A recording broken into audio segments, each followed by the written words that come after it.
There's nothing like taking a long drive to clear your head. You jump in your car and hit the open highway, wind blowing in your hair, and if you're on a motorcycle, bugs collecting in your teeth. There's just no stopping you until you hit a toll booth. Now, you may have an electronic payment thingy, but if not, you start digging through your pockets and various compartments for loose quarters and nickels and dimes, but not pennies. Please don't pay with pennies. Think of the poor guy behind you. Of course, there's a long history of expensive care for our roads, and that work is bankrolled with your change from the tolls.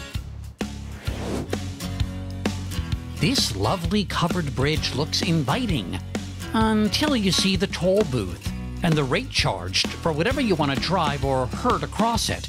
And for the record, 8 cents per score of sheep is totally outrageous. We're standing in front of a typical toll booth of the 19th century. This one was actually used in New England.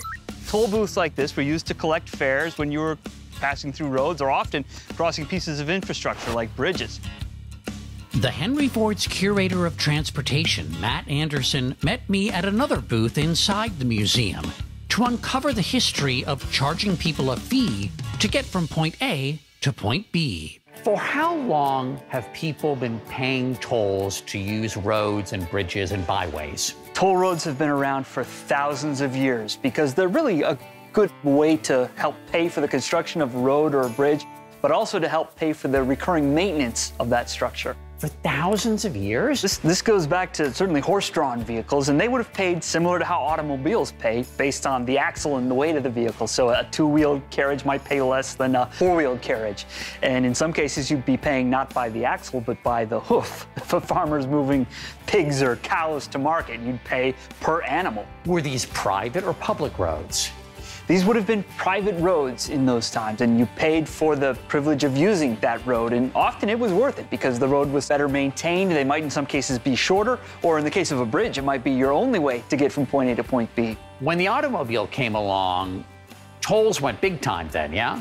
Surprisingly, we really didn't start building toll roads in big numbers until later into the 20th century, the 1920s, the 1930s. The grandmother of all major toll roads, called turnpikes, was the Pennsylvania Turnpike, built in 1940, which ironically became the blueprint for our modern interstate freeway system. There was a lot of worry as they were building it that people wouldn't want to pay to use this road when they have free alternatives. But the Pennsylvania Turnpike proved to be a phenomenal success in short order.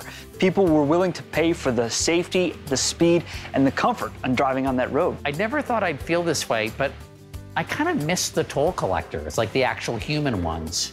That's one of the big costs in operating a toll road. For many years, somebody had to physically take your quarters, your dollars, whatever it might be. In more recent decades, we've shifted toward electronic tolling. You might have a little transponder on your windshield, and they will then debit your toll from an account. You never have to slow down or stop to pay your toll. For whom the transponder tolls, it tolls for thee, unfortunately. so.